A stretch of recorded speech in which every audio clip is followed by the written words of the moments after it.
നമസ്കാരം. എൻ്റെ പേര് ഋഷിയേഷ് രജീഷ്. എൻ്റെ കൂടെ ഇന്നുള്ളത് ഈ നാട്ടിലെ പ്രശസ്ത കർഷകനുമായ ശ്രീ മുകുന്ദൻ സാറാണ്. നമുക്ക് കൃഷിയുമായി ബന്ധപ്പെട്ട കാര്യങ്ങൾ ചോദിച്ചു മനസ്സിലാക്കാം. ഏതൊക്കെ കൃഷിയാണ് ചെയ്യുന്നത്? പശു വളർത്തൽ, നെൽകൃഷി, റബ്ബർ, കശുമാവ്, ഐറ്റംസ്. ഏറ്റവും ലാഭം ഏതാണ്? പശു വളർത്തൽ.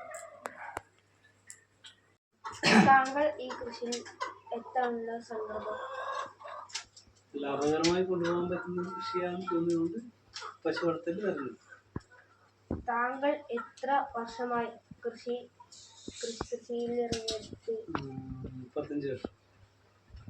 ഏതൊക്കെ ഇനം പശുവാണ് ഇവിടെ HF ക്രോസ്, ജേഴ്സി ക്രോസ്, എരുമ. പശു വളർത്തലിനെ പറ്റി താങ്കൾക്ക് എന്താ പറയാനുള്ളത്? പശു വളർത്തൽ നല്ല ലാഭകരമായി ചെയ്യാൻ പറ്റുന്ന ഒരു കൃഷിയാണ്. ഒരു നല്ല വീട്ടിൽ അത്യാവശ്യം സാമ്പത്തികപരമായി ഭദ്രത ഉറപ്പാക്കാൻ പറ്റുന്ന ഒരു മേഖലയാണ്.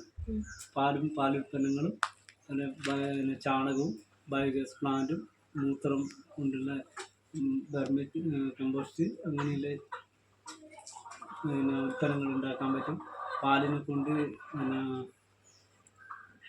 ഐസ്ക്രീം പോലുള്ള സാധനങ്ങൾ ഉണ്ടാക്കിയിട്ട് വിൽക്കാൻ പറ്റും. മോര്, തൈര് എല്ലാം വെച്ച് വിൽക്കാൻ പറ്റും. അതിലൊക്കെ ലാഭകരമായി കൊണ്ടുപോകാൻ പറ്റുന്ന കൃഷിയാണ്.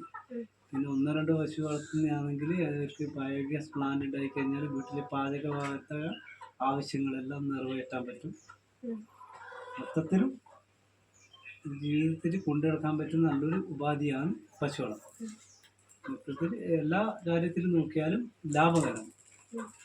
തീറ്റപ്പുല്ലും പശു വളർത്തലും എല്ലാം കൂടി ഒരു കർഷകനെ സംബന്ധിച്ച് നല്ലൊരു ജീവിതമാർഗം. കോഴി വളർത്തുന്നതിനെ പറ്റി താങ്കൾക്ക് എന്താണ് പറയാനുള്ളത്?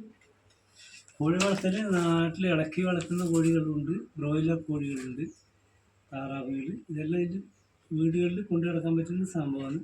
മുട്ടക്കോഴികളെ വളർത്തലാണെങ്കിൽ നമ്മൾ അവർക്ക് വീട്ടാവശ്യത്തിന് മുട്ട കിട്ടും.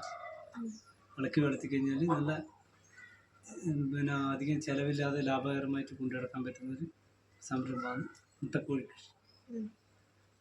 നാട്ടിൽ കണ്ടുവരുന്ന കുരുമുളക് കൃഷിയെ പറ്റി താങ്കൾക്ക് എന്താണ് പറയാനുള്ളത്? ഒരു സുഗന്ധ വ്യഞ്ജന കൃഷിയാണ് കുരുമുളക്. 2 തരം കുരുമുളകാണ് അതിൽ.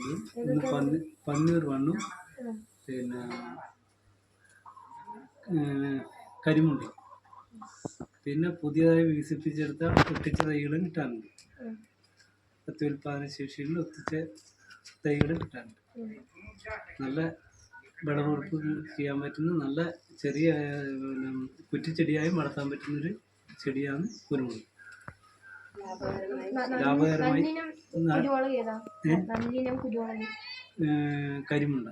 കരിമുണ്ടിയും പന്നീറുമാണ്. പിന്നെ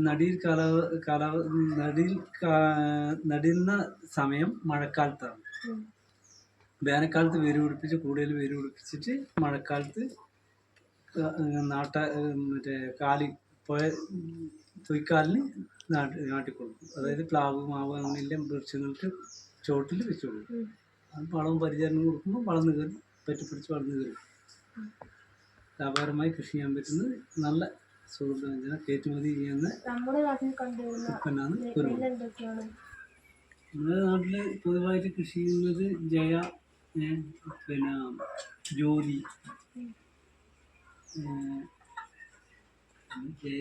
പവിഴം എന്നിങ്ങനെയുള്ള നെൽവിത്തുകളാണ് കൂടുതലായി. ഉമ, അങ്ങനെ 4 തരം നെൽവിത്തുകളാണ് കൂടുതലായി ഉപയോഗിക്കുന്നത്. 2 കാലയളവിലാണ് കൃഷി ചെയ്യുന്നത്. ഒന്ന് മഴക്കാലത്തും ഒന്ന് വേനൽക്കാലത്തും. മഴ നിൽക്കാനാകുമ്പോൾ ചെയ്യുന്ന 2 തരം കൃഷി. മഴ കുറവുള്ള സമയത്ത് കന്നിമാസം ചെയ്യുന്നത്, ഓണത്തിൻ്റെ സമയത്ത് കൃഷി ഇറക്കുന്നത്, മഴക്കാലം ജൂൺ ജൂലൈ മാസങ്ങളിൽ കൃഷി ഇറക്കുന്ന 2 ടൈപ്പ് കൃഷിയാണ് ഉള്ളത്. ഇപ്പോൾ ഒരു വിള കൃഷി ചെയ്യുന്നത് സാധാരണ ക്ഷാമം. പിന്നെ കൃഷി പണിക്കാരെ കിട്ടാതെ കൊണ്ട് നഷ്ടത്തിലാണ് ഇപ്പം പോകുന്നത്. കൃഷിക്ക് എല്ലാവരും ഉപേക്ഷിച്ചുകൊണ്ടിരിക്കുകയാണ്, കൃഷി ചെയ്യാണ്ടിരിക്കുകയാണ്. ലാഭകരമായി കൊണ്ടുവരാൻ യന്ത്രവൽക്കരണം പരിപാടികൾ ചെയ്താൽ ലാഭകരമായി കൊണ്ടുപോകാൻ പറ്റും. നല്ല കൃഷിയാണ്,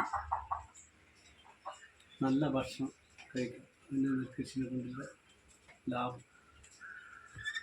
കൃഷിയിലുണ്ടാകുന്ന ലാഭവും നഷ്ടത്തെ പറ്റി എന്താണ് പറയുന്നത്? ലാഭകരമായി എല്ലാ കൃഷിയും ലാഭകരമായി കൊണ്ടുപോകാൻ പറ്റിയെന്നില്ല, എങ്കിലും കിട്ടുന്ന കൃഷിയിൽ ഏതാണ് നമ്മൾ പരമാവധി ഉപയോഗപ്പെടുത്തി ലാഭത്തിലെത്തിക്കുക, അതാണ് നമ്മളെ ലക്ഷ്യം.